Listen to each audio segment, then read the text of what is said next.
அண்மைய செய்தி அறிக்கைகளின் சுருக்கங்கள். ஹிஸ்புல்லாக்களின் இராணுவ தளபதி இஸ்ரேலினால் கொலை செய்யப்பட்டதற்கு இன்று ஞாயிற்றுக்கிழமை பலித்திருக்க இருந்த ஹிஸ்புல்லாக்களின் ராக்கெட்டுகளை நூற்றுக்கணக்கான விமான தாக்குதல் மூலம் இன்று அதிகாலை இஸ்ரேல் விமானப்படை லெபனானில் ஊடுருவி அளித்தது. இதனை சுதாரித்துக் கொண்ட ஹிஸ்புல்லாக்கள் உடனடியாக பதில் தாக்குதலை ஆரம்பித்து வடக்கு இஸ்ரேல் நோக்கி ராக்கெட் தாக்குதல்களை மேற்கொண்டது. கடுமையான ராக்கெட் தாக்குதலினால் வடக்கு இஸ்ரேல் கோலான் பகுதிகளில் உள்ள பல இராணுவ முகாம்கள் அளிக்கப்பட்டது என சர்வதேச செய்தி ஊடகங்கள் தெரிவிக்கின்றது. இனி இந்த ஹிஸ்புல்லாட் இஸ்ரேல் போர் தொடராதா என்று கேள்வி உலகில் எழுந்துள்ளது. இன்று பெண் கொரியன் இஸ்ரேலிய விமான நிலையத்தில் அதிகமான மக்கள் நாட்டை விட்டு வெளியேறுவதை காணக்கூடியதாக இருந்தது. அடுத்த கட்டமாக ஹிஸ்புல்லாக்கள் வடக்கு இஸ்ரேலுக்குள் நுழையக்கூடிய வாய்ப்புகள் காணப்படுவதாக போராய்வாளர்கள் தெரிவிக்கின்றனர். தற்போது வடக்கு இஸ்ரேல் முழுவதும் இஸ்ரேலிய அரசாங்கம் 48 மணித்தியால அவசர நிலை பிரகடனப்படுத்தியுள்ளது. பாலஸ்தீனிய ஹமாஸ் போராளிகளின் தலைவரான இஸ்மாயில் ஹனி அவர்களை ஈரானில் வைத்து இஸ்ரேல் தாக்குதல் நடாத்தி கொலை செய்யப்பட்டதற்கு ஈரான் பழி தீர்க்கும் நடவடிக்கையை கைவிட்டுவிட்டதா என்று பேசப்பட்டிருக்கும் நிலையில் தற்போது முக்கிய தகவல் ஒன்றை ஐக்கிய நாடுகள் பாதுகாப்பு கவுன்சிலுக்கு ஈரான் வழங்கியுள்ளது.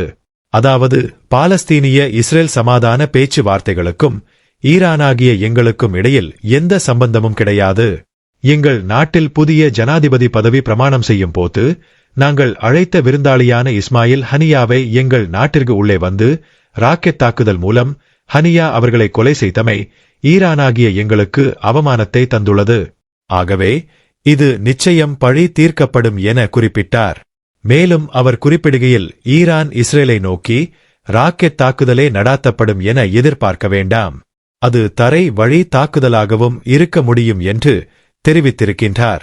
இத்தகவல் இஸ்ரேலுக்கு மேலும் பதட்டத்தை ஏற்படுத்தி இருக்கும் என்பதில் எந்த சந்தேகமும் கிடையாது. போர் ஆய்வாளர்கள் இது பற்றி கருத்து தெரிவிக்கையில் ரஷ்யாவில் இருந்து அதிக ஆயுதங்கள் ஈரானில் தரையிறக்கப்படுவதும் பாரிய கொள்கலங்கள் வழியாக ஈரானில் இருந்து சிரியாவுக்கும் பின்னர் சிரியாவில் இருந்து லெபனானுக்கு ஆயுத தளபாடங்கள் அனுப்புவதை காணக்கூடியதாக உள்ளது என்று தெரிவித்துள்ளனர். மேலும் ஈரானின் IRGC படையினர் லெபனானுக்கு வந்து செல்வதையும் அவதானிக்க கூடியதாக உள்ளது என்று குறிப்பிட்டுள்ளனர்.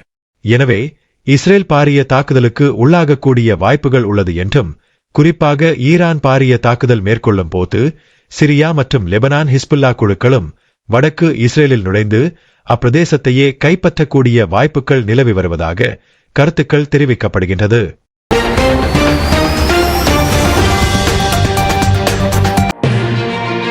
Hear real-world information instantly.